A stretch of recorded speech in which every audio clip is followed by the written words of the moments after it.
complain about the mosquitoes. We got killed. But learn the lesson. The next year, take a fucking spray. The guy sprayed us. Somebody did spray us in a positive way.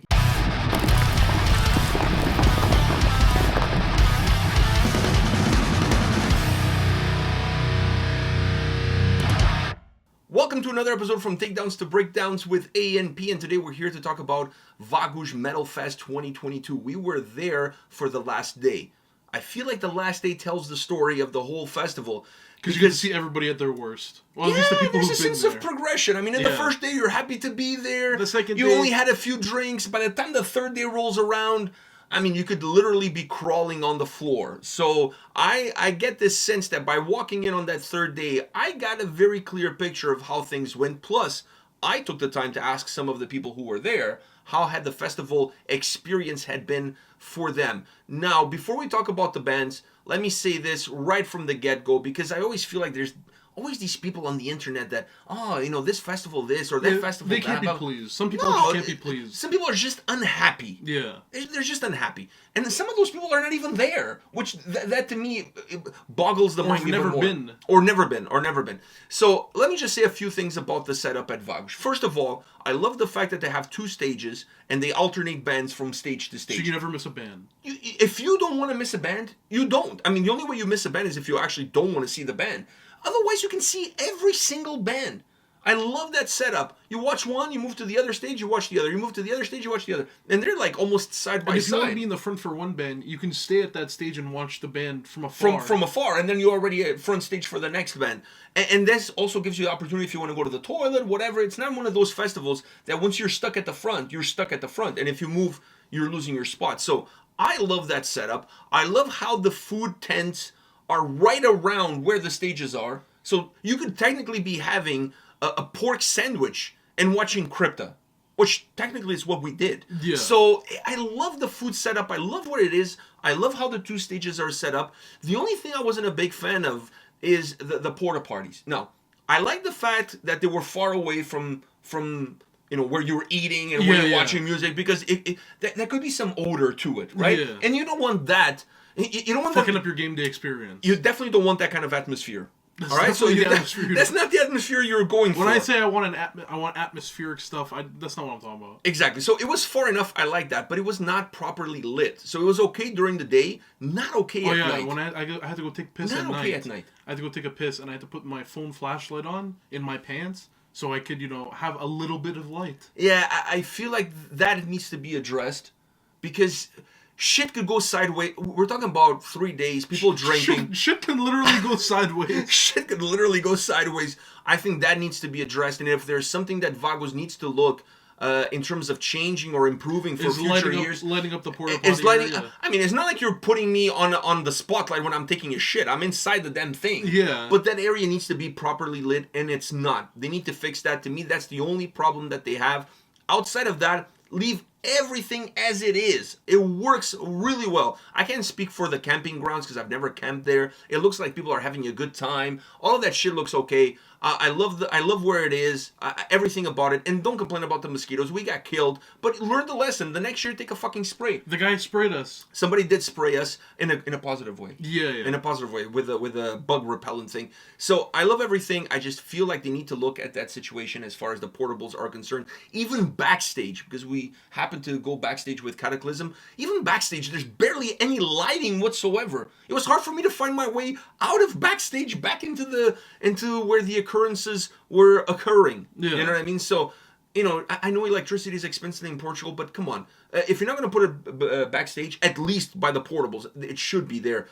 If not for nothing, for safety reasons. Like candles. Put some candles for there. Safety reasons. And if you're not going to, and maybe even put a security guard there. Maybe I'm being overzealous, but maybe.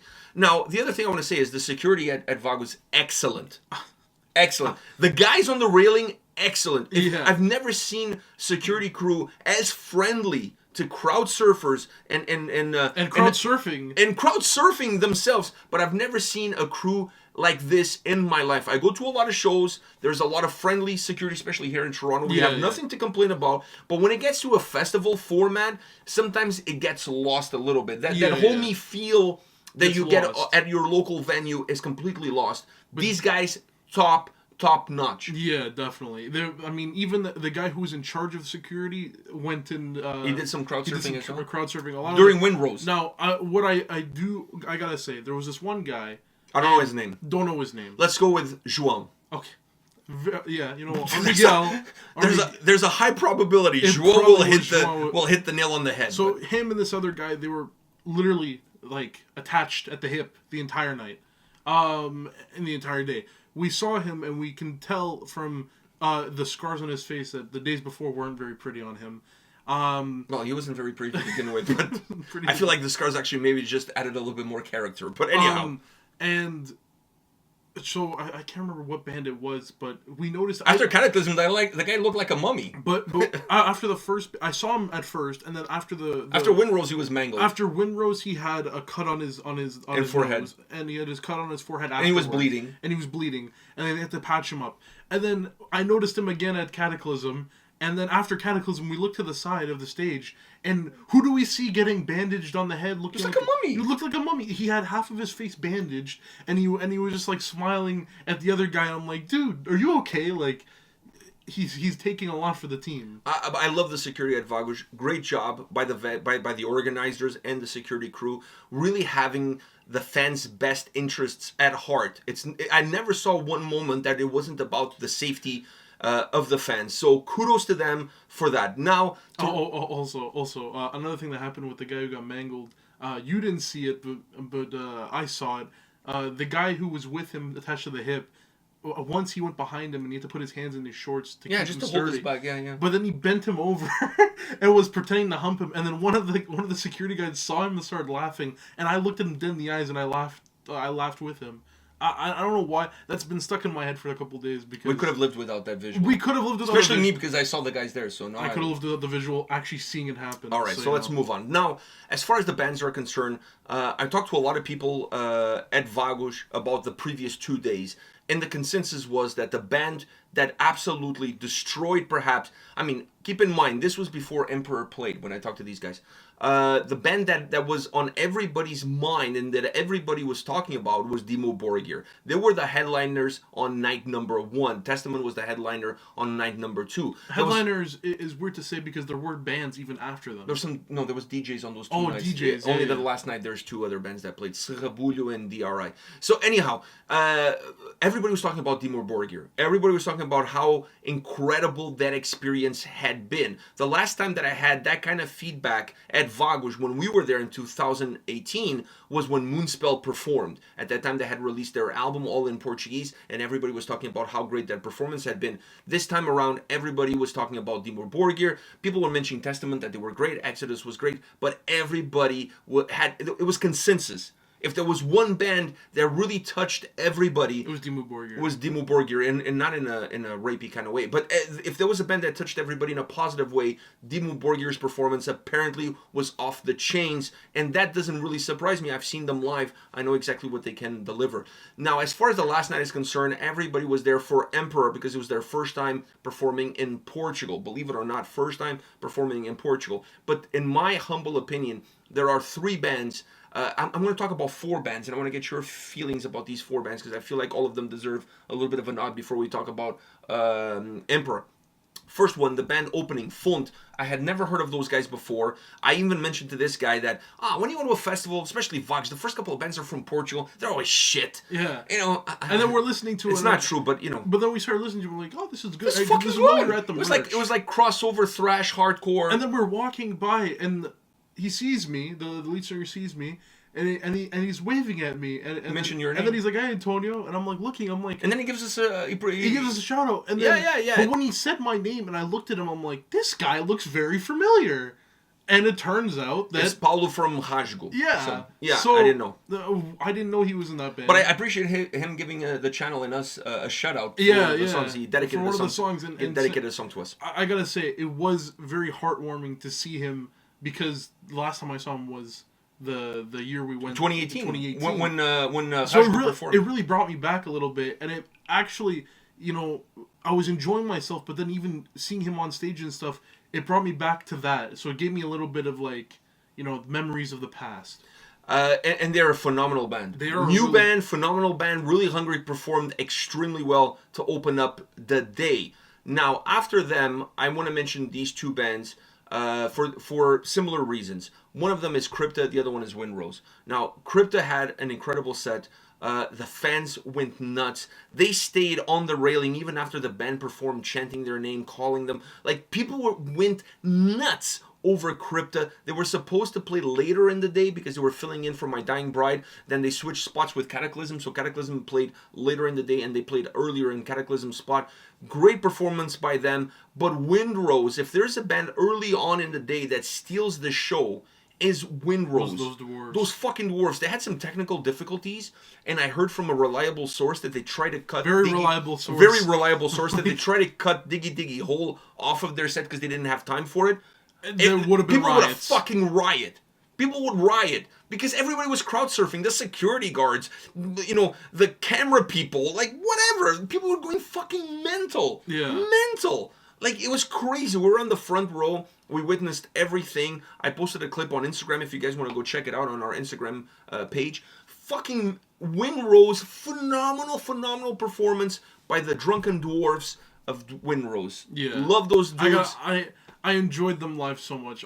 And I'm not saying this because they hooked us up with tickets to the festival. Thank you, because the damn thing was sold out. So but thank you. I gotta say, Emperor was more. You were more excited for them, but for me, I was so excited for Windrose and Cataclysm, and both delivered. And both delivered. And, so that takes and then Crypta came, and I was also very excited for that. But and we met the ladies from Crypta. And we did. Very nice.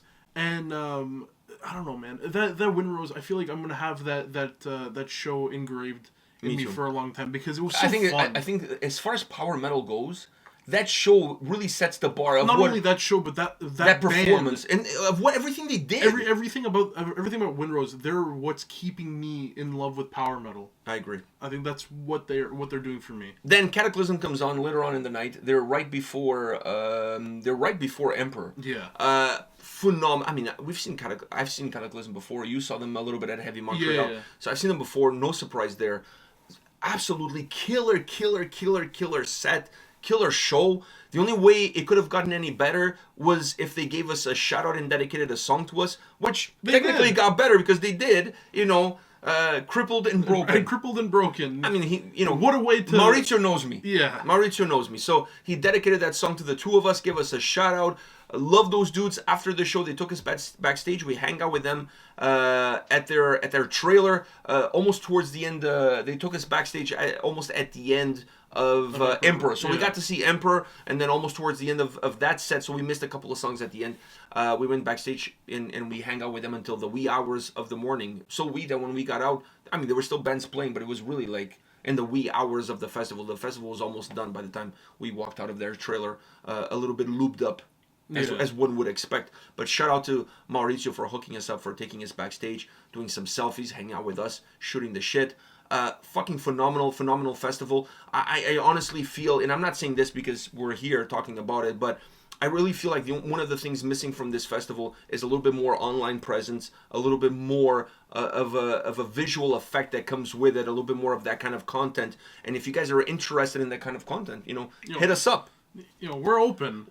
I mean, Portuguese. I'm Portuguese. We're both Portuguese, but we can do this content bilingually. Yeah, you know what I mean? That's gonna be more you, but yeah. I could be like, the English one. You can do the Portuguese one. Listen, I think the festival could really use something like that. I think it would be really cool. Marketing wise would be really cool. I think you guys have the festival has the video panels beside the stages. How cool would it be if those video panels are showing interviews of bands that either performed the day before or are going to perform on that day? I'm not talking about long interviews. I'm talking about like 2-minute clips of you asking something about the band and whatever. I think it would look phenomenal. Also interviewing the crowd, asking people who were their favorite band on day one and that kind of shit. I think it's a great way to fill in some space. It's not only that, in between bands, and then you don't feel like you have to rush right from one band right on to the next. You could take your time a little bit. You could give people 5 minutes to go take a piss, so that people don't miss any of the bands. And not only that, it would also, it's marketing wise, is very smart. It can get more people to come to the show all that stuff. I mean, it was sold because then you're marketing not just inside of Portugal, but you start to market marketing outside of Portugal. yeah. Because why restrict yourself to just the Portuguese borders? Why not spread around? Make the festival as big as possible, not just inside but outside. Think a little bit outside the box. Don't think just about Portugal and the restrictions that comes with that. Start thinking a little bit bigger. You have the festival. I'm speaking to the organizers. You guys have some big bands playing there, year in and year out. I feel like it's time to take that step. Look at some of the biggest festivals in Europe. They're doing that. Bloodstock is doing that. Other festivals are doing that. You see it at Wacken. You see it at Summer Breeze. Creating content, adding that content to the experience of what it is to attend that festival, and then at the same time putting some of that content on your YouTube channel so that for those that can go there, you get a taste, you get a teaser. Next thing you know, the next year comes around, you're buying plane tickets and you're flying to Portugal. I think that's the smart move. I think slowly, and that is missing to make this festival from what it is, which is a very regional, even though it's probably the biggest in Portugal, but very regional, to make it a little bit more wide open, making it a little bit bigger. I think this festival could, hit us up, get bigger and bigger. Well, with us, at least as far as weight is concerned, would get heavier. You didn't have to say that. Anyhow, that's my take. I had a fun time there. I want to thank Cataclysm. I want to thank Maurizio for everything that they did for us. I want to thank Windrose for hooking us up with the tickets for that sold out day. I really wanted to see them. If I didn't get to see them, I would be kicking myself in the ass, because let's face it, they were one of the main reasons why we wanted to go. Them and Cataclysm, and obviously seeing Emperor first time ever performing in Portugal, and Crypto. That was a nice addition because I was really excited about my Dying Bride. But anyhow, thank all of you. Thank to everybody who came and said hi to us at the show, taking pictures with us, talking to us. Thank you from the bottom of my heart. Without you guys in Portugal supporting us, watching, without everybody supporting us and watching our videos, either be on Out of Line on our own channel, there is no A&P. There is nothing without you. We're nothing without you. So thank you very much to everybody. Yeah. And we'll see you guys next week. Yeah. I don't know what we're going to talk about next week, though. Nita Strauss? You want to talk about Nita Strauss and how she left Alice Cooper and signed with Demi Lovato? She's now playing guitars for Demi Lovato. Okay, maybe we can talk about... And somebody threw the underwear at her face when she was playing with... I feel like this is all getting better, and we should probably either talk about this next time, or if something happens, then... I'm always down with talking about Nita Strauss and somebody throwing underwear at her. Is that the equivalent of a woman throwing a bra at a singer or a guitar player? Yeah. Yeah, but a dude's underwear? Really? Do you really want to get hit in the face with a dude? Not me. I don't. Yeah, not me. I'm sure she didn't either. All right. Anyhow, maybe that will be the next video next week. I don't know. You have to check us out every Wednesday on Out of Line Music. We're here to dish out the goods. We'll see you. See ya.